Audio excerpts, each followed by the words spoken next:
Ethan Blake had lived in New York for 7 years, and every single morning felt the same. The alarm at 5:30, the coffee stronger than his will.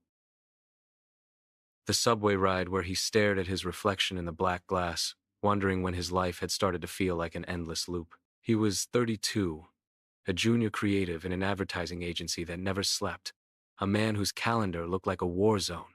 Everyone around him glorified exhaustion. They called it hustle. Ethan called it surviving. He didn't realize that the loops weren't just in his schedule. They were in his brain.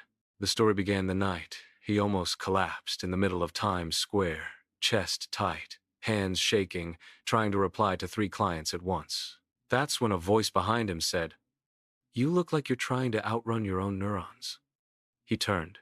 A woman with gray eyes and calm presence stood there, holding a paper cup that said, Neuro Cafe. Her name was Dr. Lila Rowan, a neuroscientist who had left academia after realizing she could teach faster through real life than through research papers. "You think your problem is time," she said, "but it's wiring. You've trained your brain to chase chaos." Ethan laughed, awkward and defensive. "So you're saying my burnout is my fault?" "No," she said softly. "I'm saying your brain is doing exactly what you taught it to do. But you can teach it something new in 7 days." He almost walked away, but something in her tone cut through the noise. 7 days? It sounded like a scam, yet she spoke with the calm certainty of someone who had rewired herself first. She handed him a small card. Neuroplasticity hack. How to rewire your brain in 7 days. Rule 1. Stop believing you can't. Ethan didn't call her that night. But the next morning, after sleeping through his alarm and missing a meeting that got him screamed at by his boss, he found himself searching for the cafe.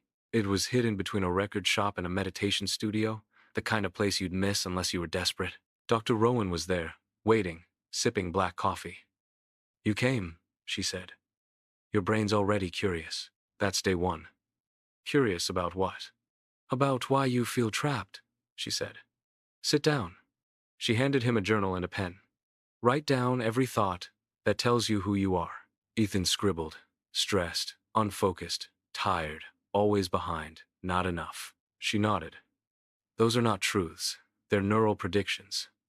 You've rehearsed them so often that your brain built a default network around them. It's efficient, but it's killing you." She explained the science like a story. Neurons wired through repetition, identity reinforced by language, dopamine hijacked by endless notifications. "Your brain is plastic," she said. "It changes with use. You just need to stop feeding it garbage." "And how do I do that?" "You change one thought, one action, one loop at a time." She gave him his first task. Every morning, before coffee, write a single line beginning with, "I am becoming." The next day, Ethan wrote, "I am becoming focused." He didn't believe it, but something about writing it slowed his pulse. On day 2, Dr. Rowan introduced him to the rule of resistance. Every time you feel that tension in your chest before starting work, that's not laziness. That's your nervous system protecting the old pattern. When you feel it, don't fight it. Breathe through it. She taught him a simple grounding exercise. Inhale 4 counts, hold 4, exhale 4. The first time he tried it, he felt ridiculous. The second time, he felt clarity. On day 3, the villain appeared. His name was Vincent Kane, the creative director at the agency, a man who lived on caffeine, adrenaline, and fear. Vincent worshipped chaos. He believed pressure created diamonds, and he treated his team like coal. When Ethan arrived late from his morning journaling, Vincent slammed his laptop shut. "You think breathing exercises will fix your deadlines?" he hissed. "Out here, we move fast or we die." Ethan swallowed hard. The old loop fear, guilt, compliance triggered instantly. That night, he almost quit the experiment. But Dr. Rowan anticipated it. "Your villain isn't him," she said when Ethan told her. "It's the part of your brain that believes survival equals submission." Vincent just activates the program. You can rewrite it. Day 4 was about clarity. "Your brain hates vague goals," Lila said. "So stop saying you'll be better. Define it." Ethan wrote, Finish one project before noon without switching tabs. For the first time in years, he did it. The reward wasn't applause. It was peace. A small dopamine spark that whispered, "This feels good." Day 5, focused on environment. Dr. Rowan met him at his apartment. "Your brain mirrors what it sees," she said, glancing at his chaotic desk and overflowing inbox. Together they cleared everything except one notebook and one candle. "This is not decoration," she said. "This is instruction. You're showing your brain what calm looks like." That night, Ethan noticed he fell asleep faster. By day 6, people at work started noticing something strange. He wasn't snapping at clients. He wasn't panicking. Even Vincent paused. "You on meds or something?" he asked. Ethan smiled. "Just rewiring." Vincent laughed, but it unnerved him. He thrived on control, and Ethan's calm broke the pattern. That afternoon, Vincent dumped 3 impossible tasks on him. Old Ethan would have spiraled. The new one breathed, prioritized, finished one, and left the rest for tomorrow. "You're slipping," Vincent growled. "No," Ethan said. "I'm choosing." That night, he met Dr. Rowan on the Brooklyn Bridge as the city lights burned beneath them. "Day 6, she said. "How do you feel?" "Different," he said. "Like my mind's less noisy." "That's because your default mode network is learning silence.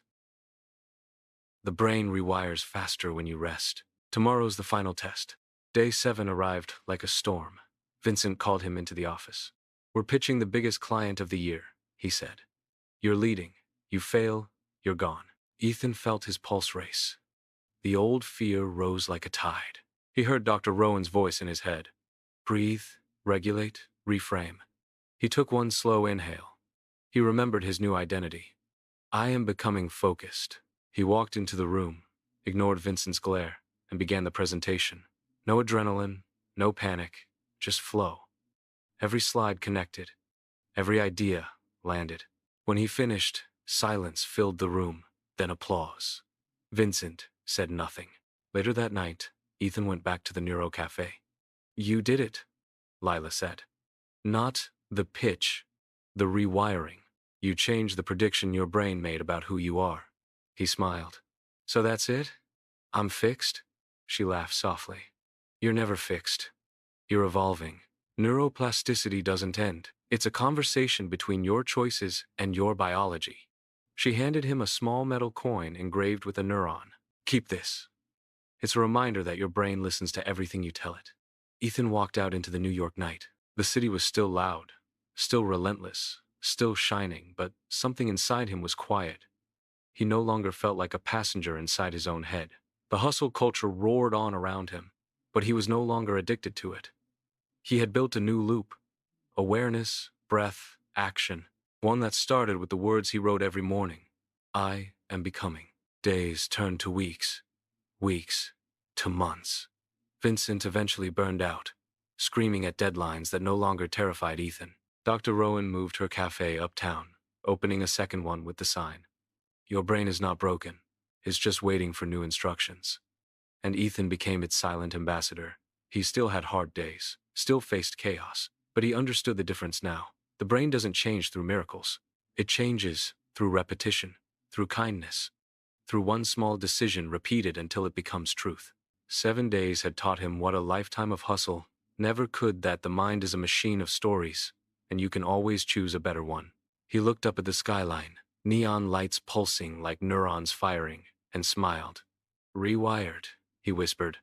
"Finally."